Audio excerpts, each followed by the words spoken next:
Assalamualaikum warahmatullahi wabarakatuh. Alhamdulillah, selalu saja lisan kita memuji dan memuja Allah atas segala nikmat yang Allah limpahkan kepada kita, termasuk Allah masih memilih kita di antara hamba-hambanya yang diberikan umur di bulan Ramadan ini. Semoga Allah kuatkan kita dan selalu mudahkan kita untuk berada di atas ranah keimanan, ilmu dan juga amal-amal saleh, serta bertobat dari dosa-dosa kita, dan semoga Allah memberikan kita peluang Ramadan-Ramadan yang banyak ke depan, maksimal yang diberikan kepada hamba-hambanya, tentu dengan taufik dari Allah agar juga tersibukkan selalu dengan kebaikan-kebaikan.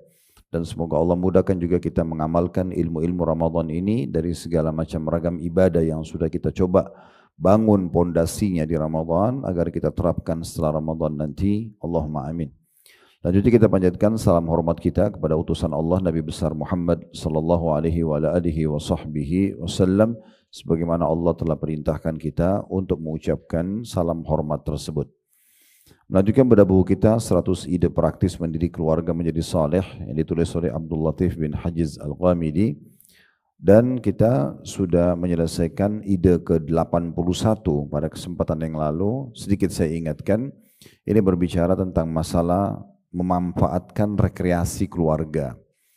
Jadi memang kumpul dengan keluarga, sesekali keluar mungkin dengan mereka, atau mungkin duduk bersama di meja makan, duduk bersama di ruang tamu misal.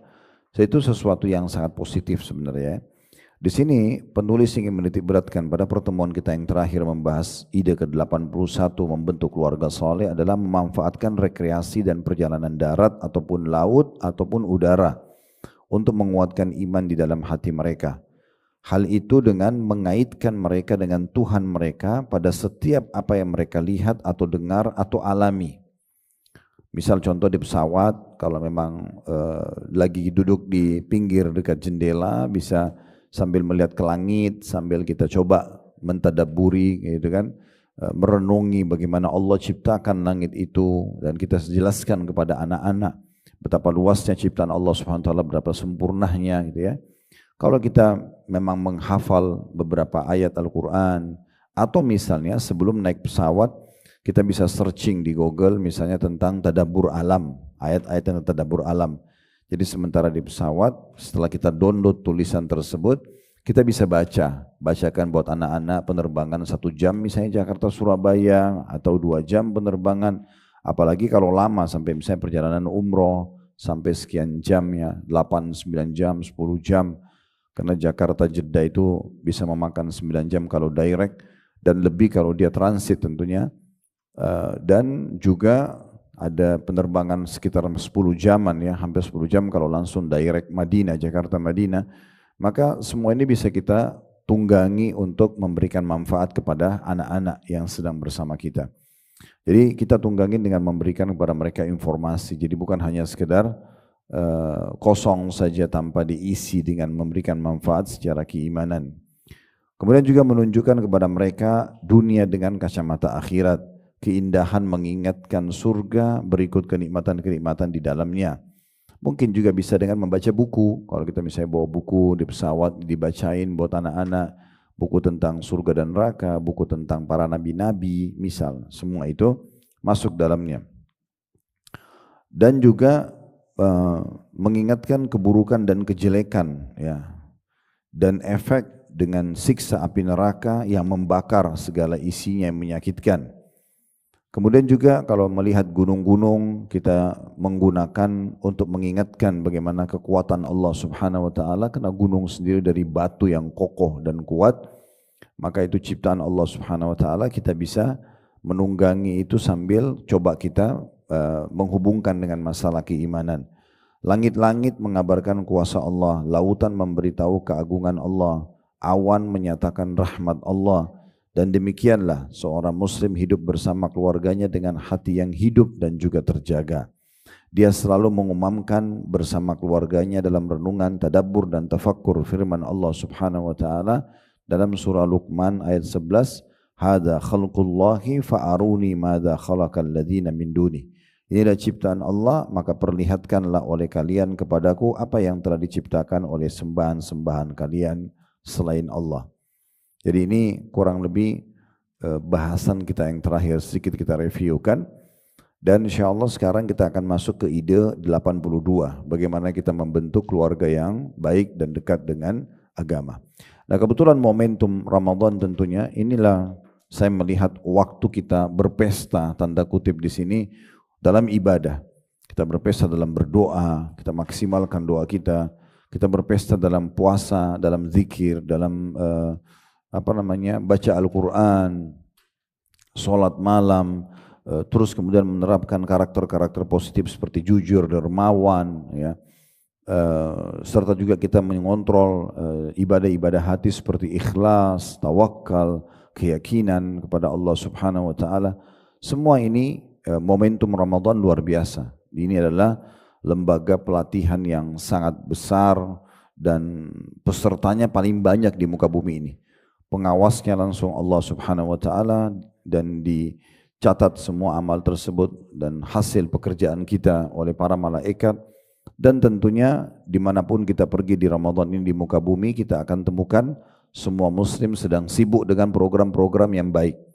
Dan ini jangan sampai kita jadikan Ramadan sebagai sebuah beban, ya, tapi justru ini momentum yang paling baik untuk kita berpesta tanda kutip sini dalam ibadah-ibadah tersebut. Ya. Kalau para ahli maksiat mereka sangat gembira, mereka berpesta dengan zinanya, dengan bohongnya, dengan mencurinya, dengan manipulasi datanya. Ya, di waktu-waktu mereka punya peluang untuk itu, maka kita pun sebagai orang beriman harusnya lebih pantas kita berpesta dengan ibadah-ibadah ini. Jangan jadikan sebagai beban puasa itu, jangan jadikan beban sholat tarawih itu, karena kita sedang berada sekarang di tengah-tengah zona keamanan dalam sisi ibadah. Nah ini poin penting, sehingga nanti kalau tiba Idul Fitri, lisan kita mengatakan Alhamdulillah karena kita siap untuk mempraktikkan ilmu Ramadan. Jadi kita siap puasa sunnah, kita siap sholat malam, kita siap untuk baca Quran. Jadi lisan kita mengatakan Alhamdulillah sebagai figur sosok muslim yang siap untuk menjadi orang lebih baik 11 bulan ke depan. Dan jangan jadi orang-orang muslim yang mengatakan Alhamdulillah tapi lisannya Alhamdulillah ini kurang tepat. Karena dia seakan-akan di Idul Fitri Alhamdulillah maksudnya sudah lepas dari penjara ibadah. Tanda kutip, mereka anggap oh sudah tidak lagi puasa, tidak lagi sholat malam, tidak lagi ini dan itu. Ini keliru. Sehingga tidak bermanfaat ya, atau tidak maksimal manfaat dalam pelatihan bulan Ramadan ini. Nah ini momentum yang paling baik, termasuk lembaga yang sangat baik untuk mendidik diri kita dan juga mendidik keluarga kita. Saya sudah pernah berbagi juga di beberapa poin yang sebelumnya masalah melatih keluarga dalam berpuasa ya. Jadi usahakan hindari istilah puasa setengah hari. Nah, itu tidak ada, itu sudah harus kita hapus karena memang tidak ada istilah puasa setengah hari dalam syariat Allah. Ajar anak-anak untuk berpuasa dan memang sampaikan kalau puasa itu mulai dari azan subuh sampai azan maghrib. Kita sudah pernah sampaikan riwayat di beberapa poin yang sebelumnya, beberapa sahabiat Nabi perempuan radhiyallahu anhunna menceritakan kami mengajarkan anak-anak kami puasa di masa mereka kecil dan di saat mereka sudah mengeluh lapar ataupun haus maka kami berikan mereka mainan agar mereka tersibuk sampai azan maghrib. Dan kalau dia tidak tahan misalnya dibatalkan, itu tidak ada masalah karena dia belum balik gitu ya. Tidak masalah, tapi kita jelaskan, tapi puasa kamu batal ya nak. Jangan motivasinya, tidak apa-apa masih kecil puasa setengah hari aja. Jadi itu turun-temurun, seakan-akan memang ada hukum itu, padahal sebenarnya tidak ada hukum ini. Ya. Jadi memang kita latih mereka untuk terbiasa menjalani ibadah-ibadah ini. Sama juga dengan sholat tarawihnya, yang merupakan sholat malam, sama juga dengan baca Qur'annya dan seterusnya. Jadi momentum Ramadan ini momentum yang paling tepat karena jiwanya umumnya orang muslim itu siap untuk mengerjakan ibadah. Ini momentum kita sedang mendekatkan diri kepada Allah Subhanahu wa taala. Nabi SAW mengatakan tentang Ramadan, telah datang kepada kalian bulan Ramadan di mana Allah melihat ya amal-amal kalian, maka tunjukkanlah yang terbaik dari diri kalian karena Allah membanggakan kalian di depan para malaikatnya. Dan di bulan ini doa-doa diijabah. Doa-doa diijabah. Maksudnya kita pesta dalam berdoa, kesempatan nih sampaikan semua hajat kita. Sebulan penuh terbuka iklan resmi di Ramadan diijabah doa. Ini luar biasa. Mulai dari azan subuh sampai ya, azan maghrib. Begitu seterusnya selama 1 bulan. Kalau di hari-hari selain Ramadan biasanya kita tunggu Senin Kamis. Baru ada waktu mustajab doa dengan puasa misalnya ya. Tapi kalau ini sekarang sebulan penuh kita bisa maksimalkan itu. Kita bisa maksimalkan itu. Baik, sekarang kita masuk ke nasihat 82, yaitu nasihat umum bagi keluarga, kata penulis, mengumpulkan mereka lalu menasihatin mereka tanpa mengkhususkan seseorang dari mereka. Hal ini dilakukan dengan urusan bersama di antara mereka seperti dorongan bersedekah, berbuat baik kepada orang lain, memberi pertolongan kepada sesama, menahan diri dengan tidak menyakiti orang lain, memperingatkan mereka dari akidah yang rusak, perkataan dan perbuatan yang jahat. Khusus ide 82 ini, penulis ingin menyampaikan sebuah pesan, kalau Bapak Ibu lagi ada kesempatan duduk sama anak-anak, duduk dengan pasangan hidup, jadi tetap ada kesempatan di situ yang kita gunakan untuk nasihat. Apa aja gitu, kita bisa berbicara, karena pernah saya sampaikan, kita kalau sedang duduk dengan siapapun, dengan pasangan hidup, dengan anak-anak, dengan teman-teman, maka pembicaraan itu akan menjadi menu kalau kita memulai memaparkannya, kita mulai menyodorkannya. Mirip kalau kita ke restoran kan ada menunya.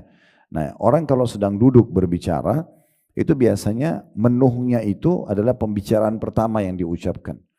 Makanya kalau kita lagi duduk sama orang-orang yang kita anggap mungkin orang-orang itu mereka jauh dari agama misalnya, dikhawatirkan mereka malah berbicara sesuatu yang bisa mengurangi keimanan atau bahkan menjerumuskan orang-orang di sekitar kita pada maksiat kepada Allah, kita justru yang pertama melempar menu pembicaraan. Oh, kemarin itu saya sempat baca buku, ada bahasan tentang ini loh, misal tentang sholat tarawih, tentang keutamaan puasa. Kemarin itu ada ceramah, ini cuplikannya saya kirim di grup ya, bahas tentang surga dan neraka misalnya. Nah, kalau kita sudah lempar saja itu menjadi menu, maka akan jadi pembicaraan.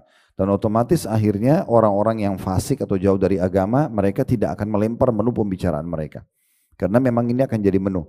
Jadi jangan sampai kita kalau duduk justru kita diam aja, kita jadi pendengar. Apalagi kalau di situ banyak orang-orang yang bicara tentang kemaksiatannya, ya, tentang pelanggaran-pelanggaran agama yang mereka lakukan. Ini poin yang harus kita perhatikan. Nah, contoh misalnya ibu dan bapak lagi duduk, atau ibu-ibu tepatnya ya, lagi duduk sama anak-anak, bukan hanya sekedar kita sibukkan mereka dengan game, misalnya kalau kita bolehkan mereka main game atau mereka tonton kartun, tapi bagaimana kita ada momentum di mana kita duduk dan memberikan nasihat mereka, gitu kan? Apa saja, banyak sekali yang bisa kita sampaikan. Kalau mau waktu makan, tentang adab makan, mengingatkan kembali bismillah dengan tangan kanan, tidak bernafas pada saat sedang ya minum misalnya, kemudian mengucapkan basmalah bisa berulang kali pada saat minum satu gelas air. Karena Abdullah bin Umar radhiyallahu anhu kadang-kadang dalam satu gelas air itu beliau mengucapkan bismillah 10 sampai 11 kali. Karena ingin meraih pahala bismillah, kemudian dilepaskan alhamdulillah, nanti kalau ngobrol habis itu mau minum lagi baca bismillah lagi. Karena walaupun sekali sudah cukup dengan satu gelas itu, tapi dia ingin meraih pahala beberapa kali. Momentum seperti ini bisa kita gunakan justru untuk kesempatan menasihatin anak-anak. Atau mungkin ada sesuatu fenomena yang sedang terjadi seperti dari jendela kamar rumah kita terlihat hujan lagi turun. Kita mungkin bisa mengajarkan doa hujan turun, atau kita coba mentafakkur, berpikir bagaimana air hujan itu turun. Tidak mungkin kalau tidak ada yang mengaturnya misalnya. Nah, semua itu kita bisa gunakan momentum untuk menasihatin gitu ya, secara umum. Begitu juga dengan pada saat azan sholat, waktu sholat kita tunjukkan kepada anak-anak, kalau kita dahulu ya, kita persiapkan, ayo yuk 10 menit lagi azan, ayo kita sekarang siap-siap wudu semuanya, lalu kemudian mulai mengerjakan sholat bersama-sama. Nah, ini semua momentum yang sangat baik untuk memberikan masukan kepada anak-anak. Mungkin juga ada kasus kayak kemarin ada kasus Palestina, atau sekarang Ramadan lagi kesempatan untuk berbagi buka puasa dengan orang untuk meraih pahala yang maksimal. Nah, kita bisa mengajak anak-anak kita untuk terlibat. Nah, mungkin kalau ibu-ibu melibatkan anak perempuannya di dapur, mungkin beberapa makanan yang kita siapkan untuk dikirim ke masjid atau musola atau tetangga atau kerabat, nah mereka terlibat. Nah, semua itu adalah momen-momen yang sangat baik sekali yang bisa membuat kita memberikan masukan kepada mereka. Itu hal-hal yang melakukan perbuatan ketaatan ya. Juga di sini dikatakan oleh penulis, dan bisa juga menyelamatkan mereka dari hal-hal yang buruk. Seperti kita membahas tentang bahayanya bohong, bahayanya menipu, bahayanya menggunjing, memfitnah orang misalnya, memukul, berkelahi, bertengkar, apa saja ya. Momentum-momentum seperti ini bisa kita gunakan untuk menasihati mereka. Kalau ada pertanyaan yang muncul dari anak-anak ke ibu-ibu misalnya dan ibu bingung jawabnya, ibu bisa sekarang searching di Google, apa sih sebenarnya itu gunjing? Ada enggak kisah orang yang dulu di masa Nabi hidup terus membahas masalah ini misalnya. Kita kan bisa searching dan kita bisa mendapatkan jawabannya. Nah, ini nasihat nomor 82, yaitu menggunakan momentum dan memaksimalkan kesempatan untuk memberikan masukan kepada mereka. Baik, nasihat 83, ibu-ibu sekalian, nasihat pribadi kepada salah satu atau salah seorang anggota keluarga manakala bapak melihat seorang anggota keluarganya melalaikan hak Tuhannya atau kekeliruan dalam perilakunya atau keburukan dalam muamalahnya. Maka bapak sebagai kepala rumah tangga memanggilnya secara khusus, menasehatinya dengan kata-kata yang tulus, ungkapan-ungkapan kasih sayang dan kalimat-kalimat yang lunak. Sebagaimana perkataan syair, nasihatilah aku secara pribadi dan jangan menasihatiku di depan umum. Nah ini kalau perbedaan ide 82, itu tidak ada orang yang sedang melakukan kesalahan. Ya, kita cuma menunggangi keadaan daripada duduk nongkrong omong kosong yang kita isi dengan nasihat-nasihat untuk motivasi kerjakan ketaatan atau meninggalkan satu perbuatan buruk. Kalau ide 83 justru lebih khusus. Kalau ada di antara anggota keluarga yang melakukan satu pelanggaran, maka kita bisa segera mengambil keputusan untuk menasihatinya dan usahakan dinasihati bukan di hadapan saudara-saudaranya gitu ya. Bukan di depan umum, karena menasihatin orang secara tersembunyi itu jauh lebih baik. Itu jauh lebih baik ya. Saya kadang-kadang kalau mau nasihatin salah satu anak-anak misalnya, maka saya coba memanggilnya, kemudian saya dudukkan lalu saya tanya, kenapa lakukan ini, apa sebabnya. Kalau dia sudah jelaskan alasannya, maka kemudian saya coba jelaskan tentang masalah larangannya kalau memang itu pelanggaran, atau motivasi untuk ibadah kalau ada ibadah yang dia lalaikan. Dan itu ternyata memang jauh lebih besar efeknya. Sama juga sebenarnya komunikasi antara orang tua sama anak ini penting sekali untuk dibangun ya. Nah, terutama ibu-ibu karena lebih banyak waktu dengan anak-anak. Jadi kalau anak pulang sekolah, perlu kita duduk ngobrol sama mereka, menanyakan tentang tadi belajar apa. Bahkan kalau perlu kita tanya saja siapa nama teman-temannya di kelas, siapa di antara mereka yang paling rajin. Ini pernah kami kasih masukan gitu ya. Siapa, biarkan dia sebut namanya dan ibu tidak harus hafal nama teman-temannya, tapi dia dengan menyebutkan itu dia merasa kita hadir dalam hidupnya dan kita mau tahu ya siapa saja teman-temannya di kelas gitu ya.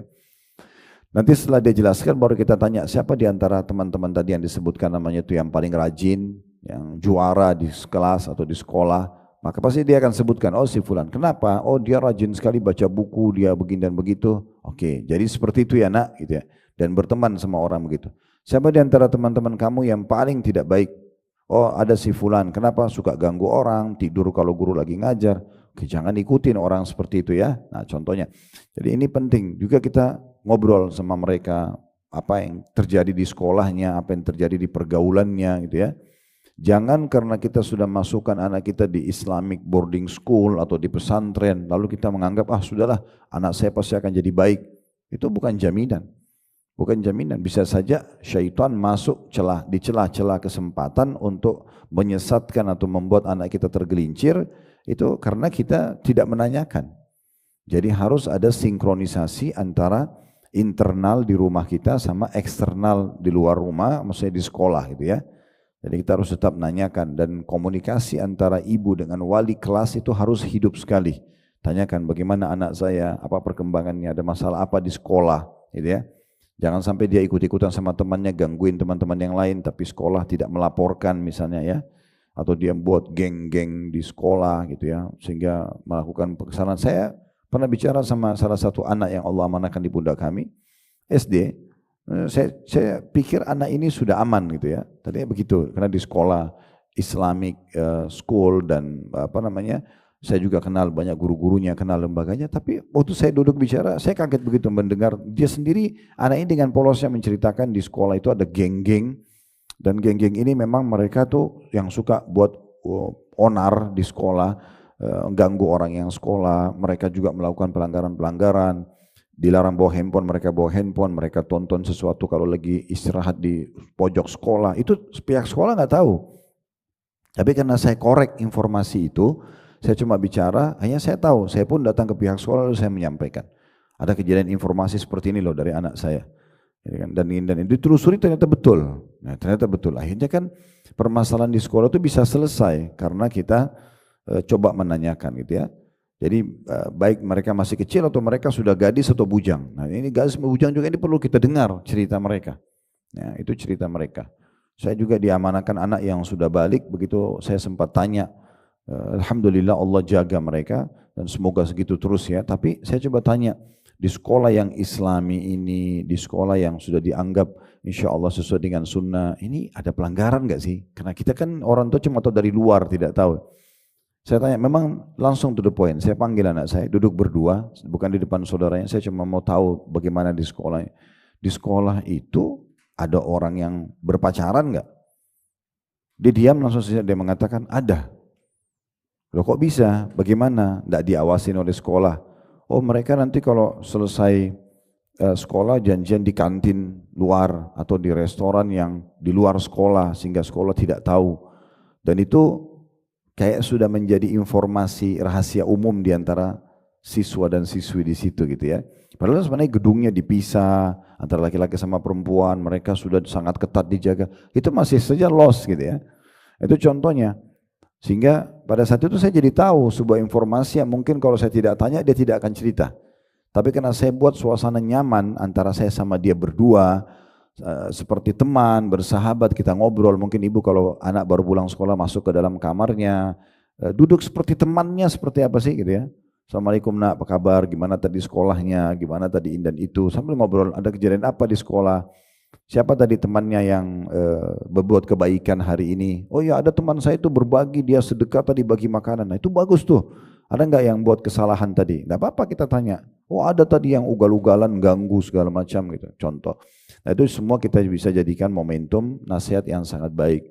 Jadi di sini di nasihat 83, kalau ada yang sedang melakukan kesalahan, kita segera jangan ditunda, kesalahan itu segera kita bahas dan hanya berdua dengan si pelaku dengan tujuan untuk menasihatin dia, itu satu sisi. Sisi yang lain, tadi saya bilang, walaupun tidak terlihat kesalahan, tetap kita coba mengorek informasi yang tidak nampak depan mata kita. Nah terutama berhubungan dengan eksternal, di luar rumah. Karena kita tidak tahu gitu ya, di luar rumah. Bahkan di rumah saja, saya disampaikan oleh istri, kadang-kadang anak-anak ini di rumah, entah apa yang mereka bicarakan, tapi ada di antara beberapa orang bersaudara, ada yang ketakutan mau melaporin tentang saudaranya. Gitu kan? Itu saya pernah dapat informasi itu. Terus ternyata mereka ini kayak sempat pernah lihat cuplikan tontonan kartun yang tidak kami izinkan, dan ternyata itu cuma kartun saja, tapi momentumnya itu kayak ada horor-horornya gitu ya. Sehingga mereka tuh coba praktekin. Jadi di kamar-kamar mereka matikan lampu, mereka ada yang jadi hantunya dan itu gitu. Nah, ini di luar kontrol, kita nggak tahu karena mereka orang tua berpikir mereka sedang bermain. Ternyata itu menanamkan rasa takut dalam hati si yang adik-adik yang masih kecil.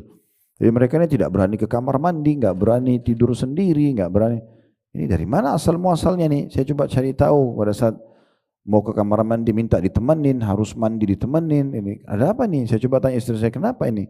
Jadi jangan kita anggap remeh walaupun itu seperti masalah kecil. Kenapa nih? Coba dicari tahu, telusuri, baru kita tahu ternyata berasal dari sebuah kartun dan ini satu kali nonton saja. Contohnya. Akhirnya kita ubah dan tidak boleh lagi ada tontonan itu, kita blok channel itu misalnya dan seterusnya, dan kita memberikan hukuman bagi orang yang mau, bagi anak-anak yang melanggar misalnya. Kayak misalnya nanti pernah saya berbagi pada saat kita bahas juga beberapa poin yang sebelumnya, setiap anak-anak yang berprestasi kita bisa memberikan dia kesempatan untuk memilih pengen belanja apa di weekend nanti, yang itu. Karena dia selama sepekan ini sudah bagus prestasinya, nah nanti di weekend dia boleh milih mau makan apa, mau pengen main di tempat mana, ya itu oke. Tapi yang tidak berprestasi kita tidak akan kasih dia pilihan, sehingga mereka terpicu untuk bersaing supaya menunjukkan yang terbaik. Nah ini hal-hal sepele di mata sebagian orang tapi sebenarnya besar. Ya, jangan sampai luput dari kita. Nah itu ide ke-83. Jadi sekali lagi kalau ada yang melakukan kesalahan segera kita luruskan dan usahakan kita berbicara berdua ya. Di saat anak-anak itu di bawah 14 tahun ibu-ibu sekalian, maka mereka adalah anak kita. Bicara orang tua dengan anak. Ibu nggak suka begini, ibu nggak mau begini, ayah nggak mau begitu misalnya. Kamu nggak boleh begini. Tapi 14 tahun ke atas ini nggak bisa lagi. Ini harus seperti sahabat dia, teman dia. Di situ nanti ibu akan bersaing dengan teman-temannya. Di saat dia merasa nyaman sama teman-temannya dan dia merasa ibu adalah tanda kutip sosok atau momok orang yang menakutkan, maka dia tidak akan bicara sama ibu, dia bicara sama teman-temannya. Dan kita bisa bayangkan kalau dia berumur 14 atau 15 tahun, ide apa yang akan disampaikan oleh temannya yang seumur dengan dia yang belum punya pengalaman hidup. Kan gitu, itu akan sangat bahaya sekali gitu ya. Apalagi kalau orang tua tidak peduli sama sekali, sibuk dengan alamnya dan aktivitas di luar rumah, dia tidak tahu anaknya bergaul seperti apa, ini akan menjadi pertanggungjawaban semua di hari kiamat nanti. Maka kita harus hati-hati sekali ya. Nah, kita sini menjadi sahabat dia. Kalaupun misalnya terjadi hal yang kurang baik, misal contoh anak kita berbicara tentang sesuatu, anak anda perempuan lalu dia bilang, ada tadi teman laki-laki yang mau mengajak saya pacaran. Ibu jangan marah. Marah ini salah di situ. Tapi justru kita jelaskan dengan baik-baik, kita jadi seperti sahabatnya. Seperti bagaimana sih kalau ada anak seumur sebaya dengan dia lalu ini ada laki-laki suka sama saya, pasti dia tidak mungkin marah-marah seperti orang tua, tapi dia akan menjadi seperti temannya gitu ya. Oh kalau menurut aku nggak apa-apa kok, aku ini nggak boleh misalnya, itu kurang baik contoh. Nah kita hadir seperti itu, tapi kita tentu lebih dewasa dalam menjelaskan sehingga dia mendapat sebuah ya, informasi atau edukasi yang tepat ya. Nah seperti itu kurang lebih nasihat-nasihat yang perlu kita sampaikan di poin 82 dan 83 ini. Selanjutnya ide ke-84 dalam mendidik keluarga yang saleh adalah mendidik melalui kejadian dan peristiwa yang membahagiakan atau yang menyedihkan yang dialami oleh keluarga. Manakala keluarga atau salah seorang darinya mendapat apa yang tidak diharapkan, maka bapak di sini tentu penulis mendatangkan bapak sebagai kepala rumah tangga, tentu ibu juga masuk dalamnya ya. Manakala keluarga atau salah seorang darinya mendapatkan apa yang tidak diharapkan, kayak misalnya kecelakaan, keluarga meninggal, bangkrutnya usaha, ya, ini yang tidak diharapkan. Maka bapak mengingatkan mereka bahwa hal itu disebabkan oleh dosa-dosa. Ya, kalau misalnya ada kebangkrutan, kebakaran dan segala macam, ya. Kemudian keburukan-keburukan dan kelalaian dalam menunaikan hak Allah. Manakala keluarga mendapatkan sesuatu yang membahagiakan, kayak mendapatkan keturunan, anak baru lahir, atau misalnya mendapatkan sebuah prestasi, ya, maka atau mendatangkan sukacita, maka bapak memulangkannya kepada kemurahan Allah dan karunia-Nya kepada mereka. Dan barangkali seseorang dari mereka mentaati Allah, maka di antara hasil ketaatan itu adalah taufik dari Allah kepada apa yang mereka harapkan dan penjagaannya, N-nya besar kata ganti Allah, dari apa yang tidak mereka harapkan. Dengan itu hati keluarga senantiasa terpaut dengan Allah yang maha mengetahui yang gaib saat terjadi apa yang tidak diharapkan dan saat terjadi apa yang diharapkan. Nah khusus ide 84 ini sebenarnya kita coba sama tadi ya, sebenarnya memaksimalkan waktu kita menunggangi momentum-momentum tertentu. Momentum tertentu itu baik hal yang membahagiakan contoh keluarga atau tetangga atau teman-teman, ya, yang anak kita juga mengenal mereka. Maka kita menggunakan atau menunggangi momentum yang membahagiakan bagi keluarga tersebut. Tadi misalnya kelahiran anak, prestasi, punya rumah baru dan segala macam. Kita menunjukkan kepada mereka ini adalah karunia dari Allah Subhanahu wa taala, rezeki dari Allah. Allah berikan kepada siapa hamba-hambanya yang dia inginkan, ya. Bahkan sangat baik ya kalau ibu tentu sudah punya dalil-dalil ya, tentang masalah rezeki, ya. Saya ingin berbagi beberapa riwayat, coba ibu renungin, ini hadis disahihkan oleh para ulama dan sebagian riwayat dihasankan. Al-Mundhiri menyebutkan dalam kitab Sahih Targhib Tarhib, ya, sebenarnya kitabnya namanya Targhib Tarhib tapi disahihkan oleh Syekh Albani, keluarlah terbit Sahih Targhib Tarhib. Di jilid 4-nya di kitab jual beli ada di bab nomor 4 menjelaskan tentang masalah, di bab nomor 5 4 atau 5 itu ya. tentang hadis rezeki itu, ya kata Nabi SAW, akan mengejar seseorang sebagaimana ajal mengejarnya.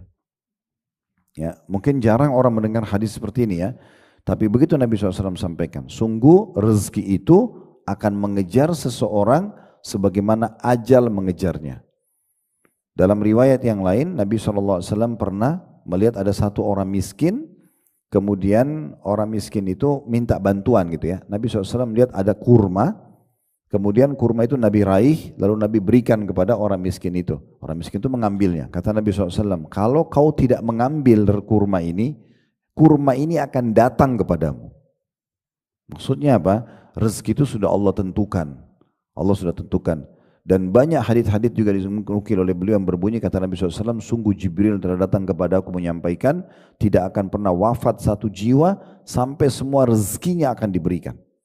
Dan apa yang sudah ditentukan oleh Allah untuk kita di Lauhil Mahfuz, di kitab yang ada di atas langit sana, itu tidak akan pernah pindah ke orang lain. Kalau satu gelas air, atau sebutir kurma, atau sepotong roti, sepiring nasi, ya, selembar pakaian, itu rezeki kita tidak akan pernah pindah ke tangan orang lain. Kalau belum rezeki kita, tidak akan pernah kita miliki. Berapa kali lewat momentum dalam hidup kita, kita lagi pengen makan tertentu, kehabisan stoknya. Kita mau beli pakaian, tidak ada lagi, ya. Misal contoh, karena memang belum rezeki kita, atau didahului oleh orang lain yang membelinya misalnya. Berapa kali ada jemaah yang mau mendaftar umrah atau haji bersama kami, terus tadinya mau daftar, dia nanya-nanya, tapi karena dia banyak lama mempertimbangkan, seatnya terjual, dia baru mau daftar sudah tidak ada. Cari ke travel lain pun sudah tidak ada. Memang belum rezekinya. Jadi memang perlu kita garis bawahi poin-poin seperti ini ya, sehingga kita selalu mengembalikan apapun yang kita dapatkan sebagai karunia dari Allah Subhanahu wa taala. Ada seorang pengusaha muslim waktu itu di Masjid Al-Irsyad di Surabaya. Kami sempat tablik akbar jauh sebelum pandemi tentunya. Waktu itu pernah saya tablik akbar di Surabaya, dan kebetulan di masjid itu salah satu masjid yang kami datangi untuk mengisi ceramah dari sekian banyak masjid. Waktu selesai pengajian tablik akbar, ada satu pengusaha muda datang pada saya mengatakan, Ustadz, bagaimana saya memahami tentang takdir Allah berhubungan dengan masalah rezeki? Ceritanya dia bilang, saya dengan beberapa teman-teman saya, pengusaha-pengusaha ini, kami masuk untuk mendapatkan satu tender di satu proyek gitu ya. Dan saya tahu teman-teman saya ini secara kualitas ibadahnya seperti apa. Saya bukan memuji diri saya, tapi saya tahu sebenarnya secara ibadah saya lebih baik dari mereka. Saya jaga sholat 5 waktu, saya jaga ini dan itu, sementara mereka itu kadang-kadang masih lalai. Tapi begitu tender itu didapatkan, yang dapat teman-teman saya tidak dapat. Bagaimana saya memahami momen ini? Sementara saya merasa saya lebih dekat kepada Allah Subhanahu wa taala. Maka jawaban saya cuma satu, ibu-ibu sekalian, saya mengatakan itu belum rezeki Anda. Belum rezeki. Kalau sudah rezeki sampai kepada kita. Kalau belum rezeki enggak mungkin, ya. Saya pernah punya kisah sedikit sederhana sebenarnya, tapi kadang-kadang dari pengalaman hidup itu bisa jadi ilmu ya. Saya satu waktu juga pernah ke Surabaya, saya pernah beli makanan yang saya suka, makanan khas sana ya. Kemudian saya beli, dan memang yang paling enak di satu tempat gitu. Saya pernah pesan sama kakak, beli, saya bawa. Sementara tunggu di lounge di bandara penerbangan, saya sambil nunggu buka laptop, cari kesibukan positif. Ya, saya lihat susun ceramah, susun data-data keuangan dan segala macam. Saya sempat taruh makanan itu di sebelah saya, dengan tujuan memang nanti tidak banyak sebenarnya, tapi tujuan itu untuk saya bawa nanti, mungkin saya nikmatin sedikit di pesawat, saya bawa juga buat keluarga gitu. Pada saat panggilan sudah ada, karena saya lagi asyik waktu itu dengan laptop, saya tutup, kemudian saya jalan dan saya lupa makanan itu. Nanti sudah sampai Jakarta baru saya ingat, loh, makanan itu ketinggalan. Subhanallah, belum rezeki saya, tidak akan saya makan itu. Mungkin pernah juga ibu-ibu beli makanan taruh di kulkas, besok pagi kita bangun sudah nggak ada, dimakan sama anak-anak, karena rezeki mereka, bukan rezeki kita itu. Walaupun kita yang beli. Nah itu contoh-contohnya ya. Jadi sebenarnya apapun yang sifatnya itu positif dan sampai kepada kita atau sampai pada seseorang, kita hubungkan itu adalah rezeki dia. Sudah Allah tentukan begitu. Makanya kata Nabi SAW dalam sekian hadis tadi yang sudah kita sebutkan, di penutupan hadisnya Nabi bilang apa? Oleh karena itu, ya, ajmilu fit talab. Perbagus cara kalian cari rezeki. Fokus pada yang halal, jangan yang haram. Karena sudah ditentukan. Kalau ada yang bertanya misalnya, Ustaz, lalu bagaimana dengan orang yang mencuri lalu dia dapat hasilnya? Ya, dia berzina, dia dapat hasilnya. Apakah itu juga termasuk rezeki? Kalau ini kita jawab itu adalah ujian. Bukan dianggap rezeki di situ. Itu ujian. Ya, Allah Subhanahu wa taala berikan ujian, orang bisa bekerja cari rezeki halal, orang bisa mencuri. Mencuri ini bukan dianggap rezeki, itu adalah ujian bagi dia. Kalau dia masuk dan dia ambil, dia mencuri, dia dapat. Tetapi ini ujian, akan datang hukuman atas perbuatan dia. Karena itu sesuatu yang haram Allah jadikan sebagai ujian. Seperti Allah datangkan babi. Ini babi nggak boleh ya. Jadi kalau ada orang tetap mau makan daging babi, itu ujian buat dia, tidak dianggap sebagai rezekinya. Karena memang itu tidak dibolehkan, itu sebagai ujian. Harusnya dia berlalu saja dan dia ambil yang dibolehkan. Makanya Nabi SAW mengatakan fokuslah pada hal-hal yang dihalalkan dan jangan masuk kepada hal yang diharamkan. Dalam beberapa riwayat lain juga masih berhubungan dengan hadis-hadis tadi yang kita sampaikan. Itu kata Nabi SAW, sesungguhnya apa yang Allah siapkan terbaik dari rezeki tidak akan pernah dijangkau dengan maksiat kepada Allah. Jadi nggak bisa kita anggap itu sebagai sebuah rezeki karena kita mencuri atau manipulasi data atau kita melakukan pelacuran lalu dianggap itu adalah sebuah rezeki. Itu tidak benar semuanya. Jadi ini momentum seperti ini kita jelaskan. Kalau ada keluarga yang lagi bahagia, mereka mendapatkan rumah baru, mobil baru, baju baru, apa saja, kita gunakan momentum itu, ingatkan anak kita, itu Allah berikan rezeki. Rezeki itu seperti ini loh, pernah dalam Islam gitu ya. Allah sudah tentukan, itu sudah rezeki mereka sudah tercatat, akan sampai kepada mereka. Dan kita tidak akan pernah meninggal ibu-ibu sekalian, dalam hadis ini disebutkan, kecuali semua rezeki kita akan diberikan. Ini pernah saya sampaikan di beberapa momentum kita yang sebelumnya, tapi saya ingatkan kembali, ada seorang syekh di Saudi memberikan sebuah kisah gitu terjadi. Jadi ada satu orang, dia jalan di sebuah tempat di padang pasir, ada sumur, kemudian dia nengok ke dalam, jatuh ke dalam.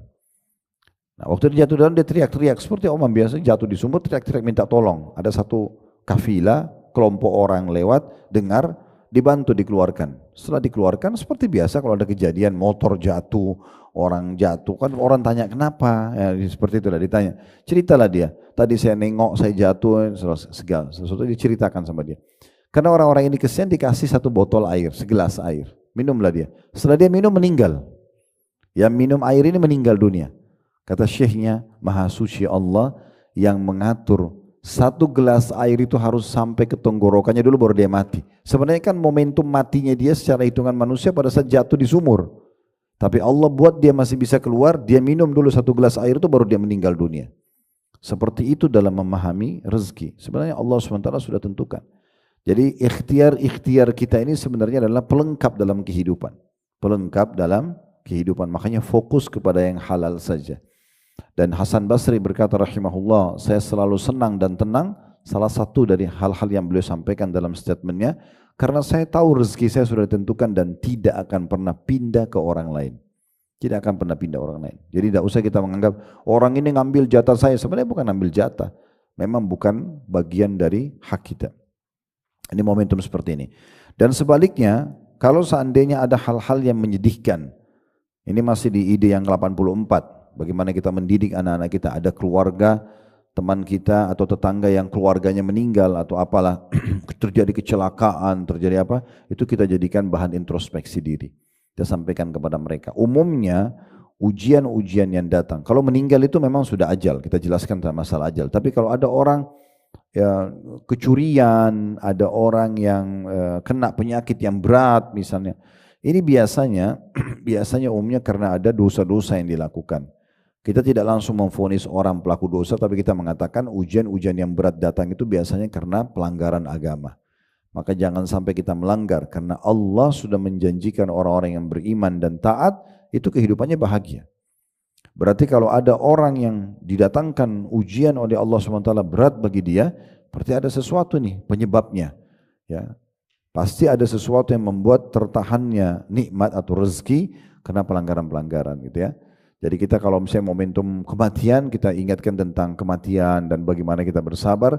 Kalau momentum-momentum mungkin yang tabrakan dan segala macam ini, yang sebenarnya tidak umum, hanya sebagian orang datang sebagai ujian dari Allah, maka itu bisa saja momentumnya karena dosa-dosa. Supaya anak-anak kita tahu, oh ternyata saya kalau buat dosa ini saya akan ada konsekuensi hukuman. Nah ini gambaran di ide 84. Baik, ide 85 untuk mendidik keluarga kita supaya menjadi keluarga yang saleh, mendidik keluarga di atas sikap yang benar dalam menghadapi ujian hidup, seperti bersabar atas takdir, menerima qadha atau keputusan Allah, dan bersikap teguh di atas kesulitan hingga maut menjemput. Pemimpin keluarga adalah hati dan kepala keluarga. Bila hati lurus, maka anggotanya akan lurus pula. Bila dia bersedih dan melemah saat mendapatkan ujian berupa kesulitan atau berbangga dan sombong saat mendapatkan ujian berupa kebahagiaan, maka keluarga akan mengikutinya dalam kebanyakan keadaan, perkataan dan perbuatan. Mereka melihatnya dengan mata keteladanan dan meliriknya dengan pandangan mengikuti. Hendaknya setiap penanggung jawab atas keluarga bertakwa kepada Allah terkait keluarganya, karena mereka tegak dengannya, terpengaruh oleh perkataan-perkataan dan perbuatan-perbuatannya, serta meniti jalan yang dilalui dan dijalaninya. Jadi di 85 ini kita bagi menjadi 3 bagian ya supaya mudah difahami. Yang pertama, bagaimana kita sendiri menjadi suri tauladan. Di saat ada nikmat, ibu-ibu bersyukur dan dengarkan itu kepada anak-anak. Alhamdulillah kita hari ini ada makanan nak. Alhamdulillah hari ini kita ini dan itu, alhamdulillah Allah masih memberikan kita kendaraan. Tuh lihat orang-orang di pinggir jalan masih ada yang naik kendaraan umum misalnya. Alhamdulillah kita ada rumah ini. Mungkin sesekali saya pernah berbagi itu juga di beberapa pertemuan yang sebelumnya ya. Sesekali bisa bawa anak-anak ke rumah yatim, ya bukan anak yatimnya saja yang kita undang, tapi kita bawa mereka anak-anak ke rumah anak yatim. Kemudian minta kepada pengurus rumah anak yatim itu mengumpulkan anak-anak yatim. Sambil kita berikan misalnya santunan, sambil biar anak kita berbicara bahasa anak dengan anak. Kita bilang, nak coba tanya bagaimana perasaan mereka karena tidak punya orang tua. Misal, bagaimana perasaan kamu tidak punya ibu, bagaimana perasaan kamu tidak punya ayah. Biarkan anak yang yatim itu menceritakan pada anak kita dengan bahasa kekanak-kanak anak-anaknya gitu ya.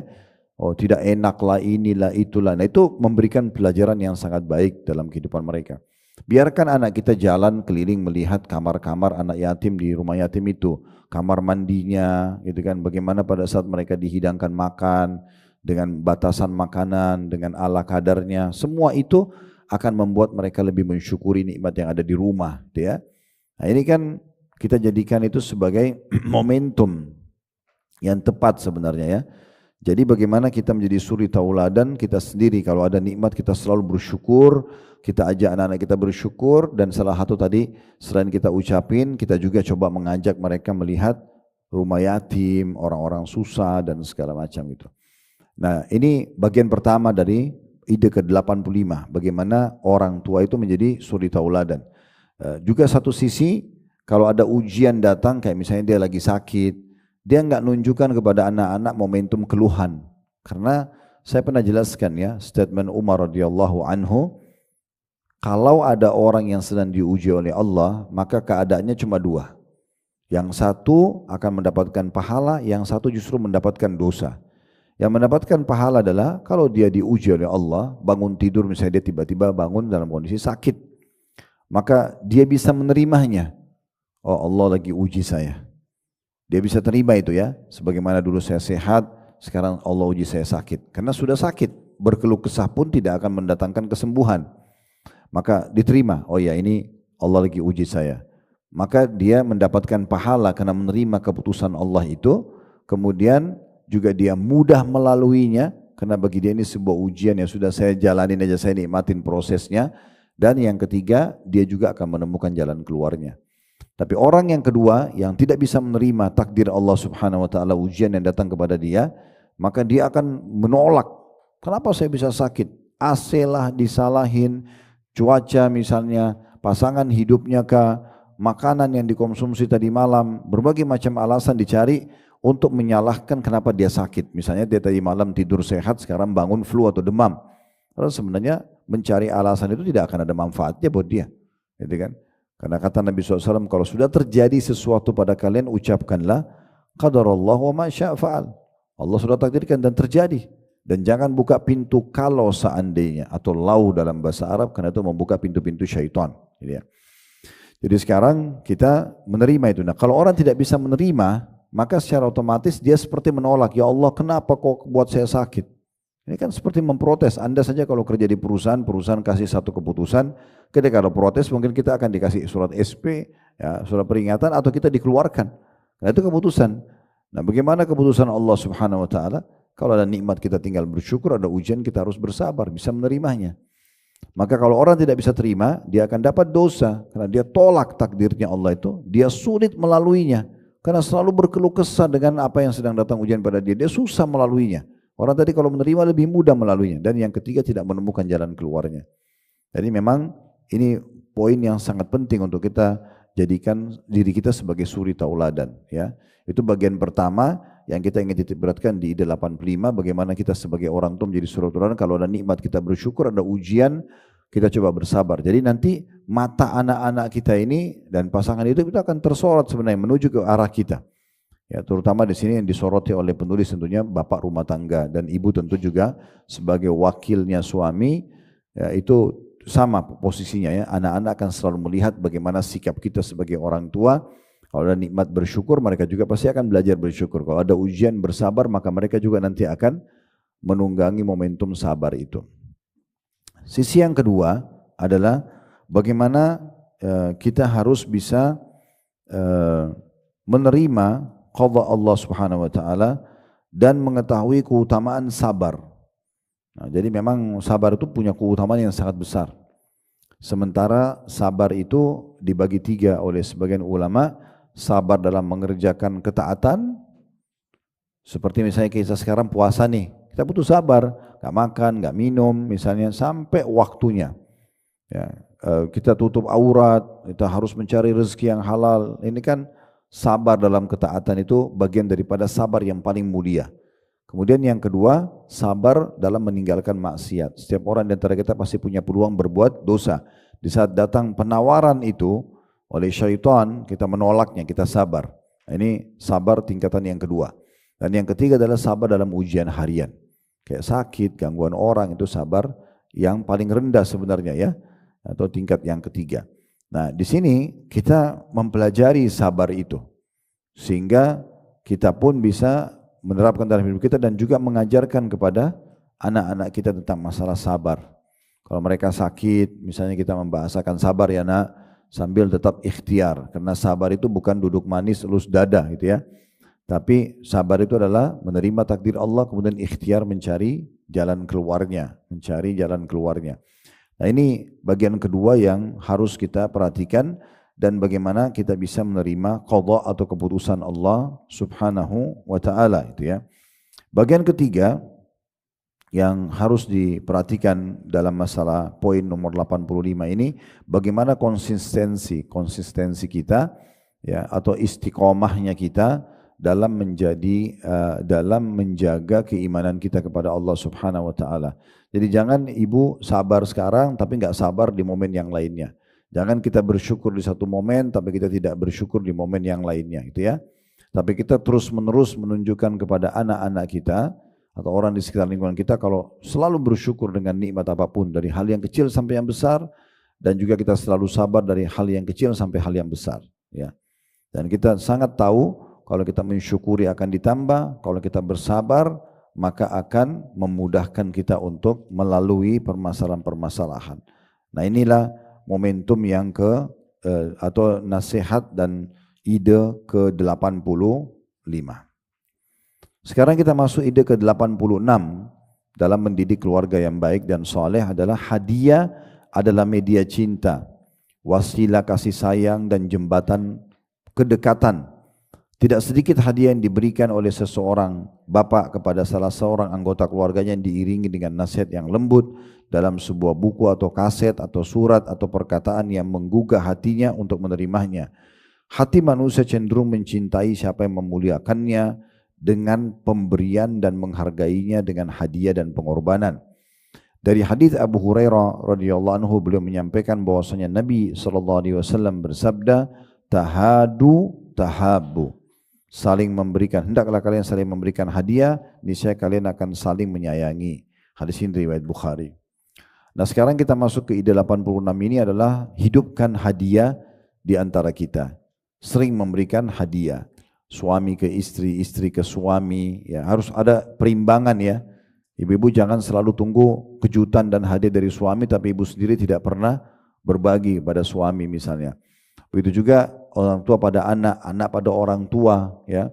Dan sekecil apapun pemberian pasangan atau anak-anak kita, kita muliakan pemberian itu. Ucapkan terima kasih ya. Karena sudah ada niat baik dia untuk memberikan kepada kita. Kadang-kadang mungkin anak kita ya, saya kadang-kadang kalau mau safar, anak-anak pada nulis surat dimasukin ke dalam baju saya atau di dalam koper, ya, baru mereka pesan, nanti abati dibaca ya, gitu. Minta. Saya kadang-kadang mau safar itu saya baca tulisannya itu. Ya. Kalau cinta sama abati lah, sayang lah, ginilah, jangan lupa doakan. Terus saya menunggangi itu, saya mengatakan ini terima kasih ya nak, sudah tulis gini. Walaupun sebenarnya tulisannya karena masih anak-anak baru belajar nulis gitu ya. Tapi ada niat baiknya. Jangan momentum seperti ini kita, sudahlah, apa sih anak kecil, kita main buang aja kertasnya. Kadang-kadang bahkan yang dimasukkan dalam kotak itu sebenarnya parfum saya, ya ada barang-barang saya sendiri dibungkus, diberi kasih bungkus, dilakban, kasih hadiah. Tapi bagi saya ada upaya niat baik dia untuk itu ya.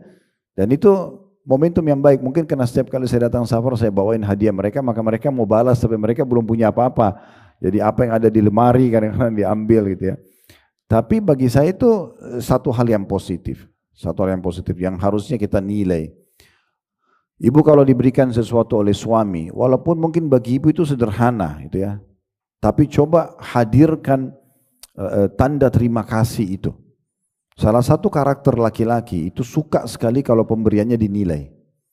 Ya. Kalau ibu misalnya masak nih, ibu masak sebagai perempuan, kemudian karena ibu menganggap itu adalah sesuatu yang biasa rutin ibu lakukan, atau ibu siapkan makan, atau ibu siapkan pakaian, suami bilang terima kasih, nggak bilang terima kasih, biasa saja. Karena kan baju sudah tiap hari tersiapkan di lemari, tinggal disiapin. Tapi kalau suami bilang terima kasih, ya itu sangat bagus. Ya. Cuman mungkin kalaupun suami tidak ucapin, bagi ibu biasa saja karena ya sudah baju disiapin, makanan juga sudah ada, kayak rutinitas sehari-hari. Tapi kalau laki-laki beda, karakter laki-laki itu beda. Karakter laki-laki itu suka kalau diterima kasih. Ya. Karena itu memang secara rasional laki-laki itu dominan akal. Kalau dia kasih sesuatu dibilang terima kasih, dia akan terus menggebu-gebu untuk memberikan yang lebih baik. Tapi kalau dia sudah berusaha, ada sebagian orang gitu ya, berumah tangga mungkin suaminya sudah pendapatannya mereka pas-pasan, tapi suami ingin memberikan istri sampai dia harus utang sama teman-temannya beli handphone, mungkin handphone dari Cina murah. Tapi begitu pulang ke rumah, istrinya buka, masa handphone begini ya gitu. Terus nggak diterima kasih. Setelah itu pasti suaminya nggak akan kasih lagi apa-apa gitu. Karena bagi dia mungkin perjuangan itu nggak dinilai gitu ya. Nah, karena laki-laki yang mencari nafkah, kadang-kadang itu dia punya perasaan untuk dinilai. Contohnya, intinya sebenarnya sih bagaimana kita menilai pemberian orang. Ya, bagaimana kita menilai, minimal kita ucapkan terima kasih. Ya, kata Nabi SAW, siapa yang buat kebaikan pada kalian, maka balaslah dengan yang setimpal. Balaslah dengan yang setimpal. Ya, kalau kalian tidak miliki yang setimpal bisa dibalas, misalnya makanan dengan makanan, pakaian dengan pakaian, misal pemberian dengan pemberian, maka ucapkanlah jazakallahu khairan. Semoga, dan itu siapa yang mengucapkannya maka dia telah maksimal dalam berterima kasih. Maksudnya semoga Allah yang balas Anda dengan kebaikan. Jadi di sini sebenarnya lebih kepada hadiah-hadiah. Nah, ini hadiah perlu dihidupkan ya. Seringkali kita memberikan hadiah itu tidak harus sesuatu yang mahal, tapi bagaimana kita pada saat bertemu kita memberikan hadiah itu sangat baik. Nah, ini sejalan dengan hadis Nabi SAW. Saya punya prinsip dalam hidup saya pribadi. Ya, kalau ibu-ibu mau mengambilnya, alhamdulillah itu juga satu hal yang baik. Karena saya lihat efeknya sangat baik. Bagi saya tidak akan muncul loyalitas tanpa royalitas. Ya, tidak mungkin. Kalau kita mau orang lain loyal sama kita, maka kita harus royal dengan dia. Nah itu tidak bisa loyal muncul tanpa royal. Nah sebenarnya lebih kepada bahasan kita gitu ya. Suami istri tidak akan langgeng sementara mereka pelit satu sama yang lain misalnya. Kadang-kadang saya unik juga itu, ada suami istri saling nagih utang, ribut, dengan hal yang pernah dijanji, kebetulan pasangan belum sempat bisa memberikan. Padahal itu masalah yang masih sangat bisa ditoleransi gitu ya. Apalagi keutamaan besar sekali kita berbuat baik pada orang terdekat, bisa terhitung sedekah, bisa memberikan tenggang waktu dalam utang dan segala macam, atau mungkin tidak perlu dianggap sebagai sebuah utang karena itu adalah pahala yang sangat besar. Contoh-contohnya misalnya seperti itu ya. Nah, ini hal-hal yang bisa kita jadikan sebagai pegangan gitu ya. Memberikan hadiah, dan ingat, membalas hadiah orang lain itu bagian daripada ibadah. Bagian daripada ibadah. Jadi jangan selalu tetangga kirim makanan lalu ke piringnya selalu kembali kosong terus. Kita berharap kita saja terus yang dikasih gitu ya. Tetangga datang dari safar, oh itu baik banget tetangga saya selalu kasih hadiah. Tapi kita sendiri datang dari safar nggak pernah memberikan sesuatu pada mereka gitu ya. Jadi orang pulang umroh bawa sedikit aja kurma kasih, orang merasa itu kayak ada, oh saya diingat ya. Nah itu.